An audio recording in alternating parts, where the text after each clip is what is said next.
Le kiosque d'Europe 1 et toutes ses plumes, Marion Calais pour les régions, Jean-Philippe Ballas pour la presse internationale, Axel de Tarlet pour l'écho et Varroc devant la télé. Bonjour à tous. Bonjour Thomas.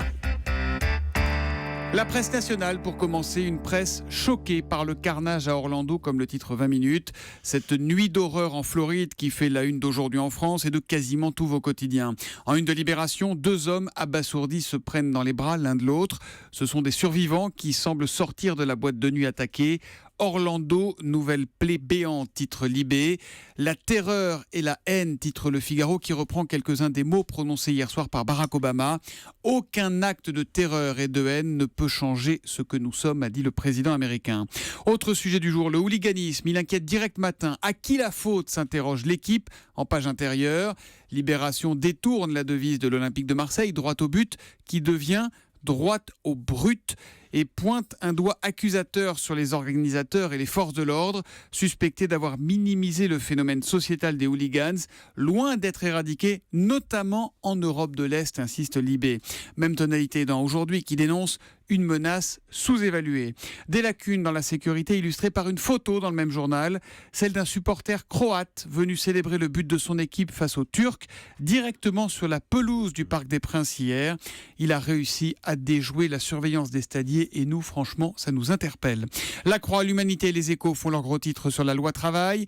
En page intérieure du quotidien économique, on apprend par ailleurs que les retraites devraient être à nouveau gelées au 1er octobre. Un quasi-gel qui dure depuis 3 ans et demi. En cause, l'inflation restant négative puisque c'est un mécanisme qui décide, et je parle sous le contrôle d'Axel de Tarlet, qui décide de l'augmentation ou pas de ses retraites. A posteriori, ça veut dire après, c'est ça, c'est voilà. Il est fort. C'est pour faire chic. C'est pour faire chic, j'ai eu peur. Marion Calais, 3-1 de la presse quotidienne régionale ce matin. Avec ce mot à la une de la Provence, respect. Ce mot, il est rabâché à longueur de match, il est affiché sur les panneaux publicitaires dans les stades. Sur les maillots des joueurs aussi. Sur les maillots des joueurs, les violences du Vieux-Port entre hooligans ont fait oublier la devise de l'UEFA, se désole le quotidien de Marseille. Une statistique effarante dans Lyon républicaine. Le département ne compte que 37 dentistes pour 100 000 habitants, des praticiens qui ont en moyenne 52 ans. Et puis un bon point pour Eva Rock ce matin. Elle seule avait deviné que le toboggan géant annoncé à Charleville-Mézières n'était pas un poisson d'avril. Vous savez, on en avait parlé. On avait fait un tour de table. La plupart d'entre nous d'ailleurs, on avait dit non, c'est faux, c'est pas vrai. Eh ben, Eva, hier, ce toboggan géant, long de 285 mètres, il a été installé place du Cal à Charleville. Sensation forte garantie, bravo Eva. Elle est toujours première sur les sujets vraiment importants. Ouais. Eva.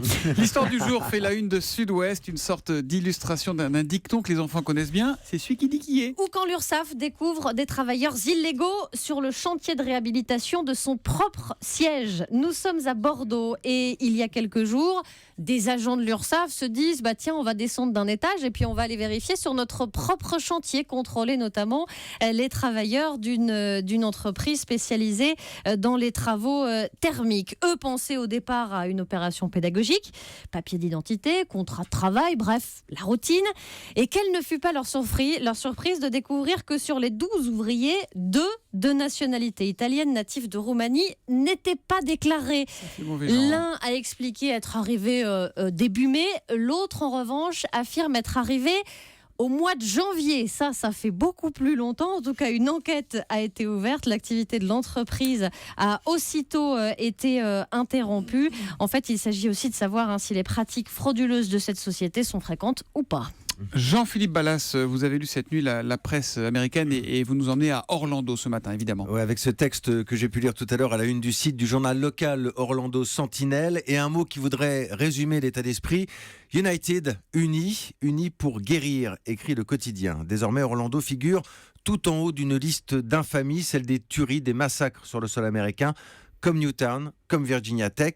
Elle subit aussi la terreur qui a frappé d'autres villes à travers le monde ces derniers mois. Et là, le journal cite évidemment Paris, Bruxelles et San Bernardino. Quelles que soient les conclusions de l'enquête, écrit le Sentinelle, la perte d'au moins 50 âmes avec des dizaines de blessés innocents est un coup insupportable pour toute communauté. C'est pour cela que notre réponse doit être sans équivoque, peut-on lire. C'est pour cela que nous devons rester unis, réaffirmer l'identité de notre ville, terre d'accueil pour tous. Et puis, dans cette tragédie, il faut le dire, il y a des héros, souligne le journal.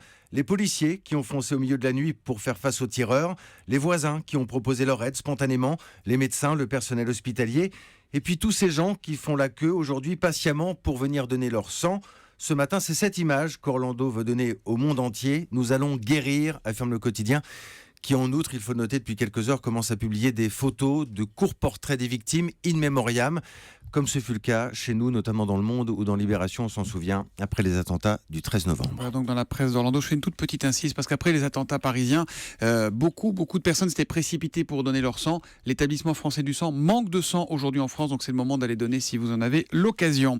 Axel de Tarlé, les grèves incitent davantage les Français à partir en vacances à l'étranger cet été, c'est-à-dire sur le Figaro.fr, et c'est un problème. Exactement, parce que vous savez que la saison est très difficile pour les professionnels du tourisme, à cause bien sûr des attentats, alors qu'il faut fuir beaucoup les étrangers. Si vous regardez les chiffres de l'INSEE au premier trimestre, les touristes étrangers sont en baisse de 2,7%, mais les touristes français étaient en hausse, plus 1%. Et là, il y a un problème, il y a quelque chose qui s'est passé en mai, qui est en train de changer la donne. En mai, il y a eu des grèves et des inondations, donc une météo sociale et climatique qui a totalement changé notre perception de notre beau pays. Parce que je dis ça parce que c'est en ce moment, en mai-juin, qu'on décide où on va aller cet été. Et on n'a pas forcément envie d'aller dans un pays où il y a des inondations, un pays bloqué, des grèves, des poubelles non ramassées. Bingo. Alors c'est le chiffre ProTourisme, c'est le cabinet ProTourisme qui donne ces chiffres. Le nombre de Français qui disent vouloir partir en vacances en France cet été a baissé. Moins 7%. En revanche, ceux qui disent vouloir partir à l'étranger a augmenté, plus 2,6%, et notamment vers l'Espagne. Alors c'est une enquête qui avait été réalisée avant l'Euro de football, et je cite ce professionnel du tourisme qui dit « Un Euro de foot sans incident pourrait donner une bouffée d'oxygène voilà, et donner envie aux touristes étrangers de venir sur la Côte d'Azur ». Il y a eu Marseille, donc malheureusement, la saison semble bien mal engagée cet été. Le tourisme, je rappelle, 7% du PIB et 2 millions d'emplois directs et indirects. Après, il faut se souvenir qu'en 98, on avait vu quasiment les mêmes images, notamment à Marseille, d'incidents, d'affrontements, etc. Ça n'avait pas empêché au final la fête d'être très belle. Donc voilà, tout n'est pas plié. Ne soyons pas non plus complètement pessimistes. Qu'on gagne ou pas, on va gagner.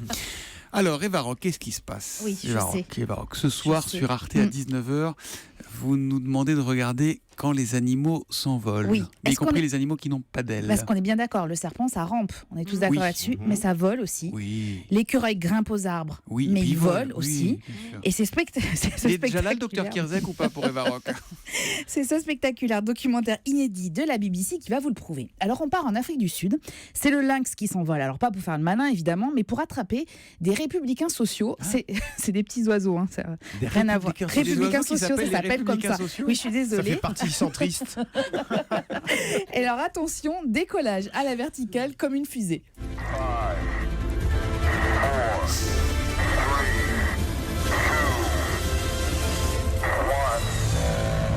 Mais ce n'est pas le tout de se propulser dans les airs. Il faut ensuite savoir atterrir. Et oui, si possible en douceur. Si je marche sur le son, ça va pas du tout.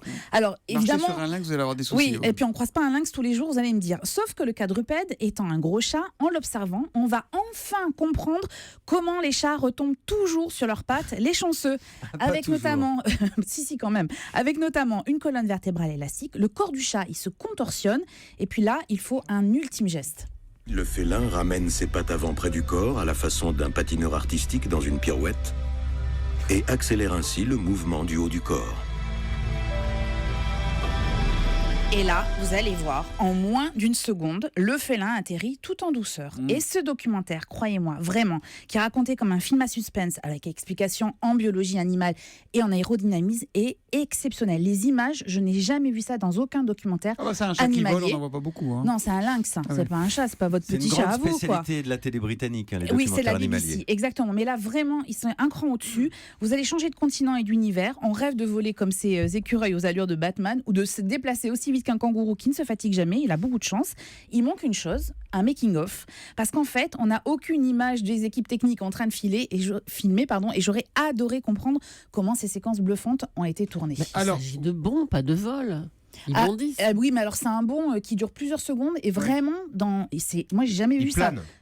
Oui, alors les serpents qui planent. Le serpent plane. Oui, non, mais vraiment. Et Eva Rock, elle va se reposer 2-3 jours et puis elle va revenir nous voir. On va faire peut-être une petite expérience avec Carillon, le chat de la matinale d'Europe 1. Attention, décollage dans 3, 2, 1, hop. Ah non, c'est raté, Carillon s'est encore écrasé. Bon, quand les animaux s'envolent, c'est sur Arte à 19h ce soir. Julie ? Le programme du Grand Direct des S'il médias, vous plaît. c'est à partir de 9h, après nous, avec Jean-Marc Morandini. On va recevoir Thierry Ardisson ce matin pour Salut les Terriens, les meilleurs Qui vins. passe sur D8, hein, c'est ça ? C'est ça, exactement. Salut les Terriens, donc tous les samedis, pour le moment, à 19h10 sur Canal+, et bientôt sur D8. D8, Donc, ouais. voilà. Julie, si vous nous regardez en vidéo, qui travaille sur Europe 1, parce que sur son micro, il manque le E maintenant. Ah, Là, zut. on va changer la bonnette. Comme Ok, on dit. oui. Voilà, à voir sur Europe1.fr pour une image de collection. Le transfert mercato de Julie, qui est dorénavant la voix d'Europe 1. Merci beaucoup, rideau sur le kiosque.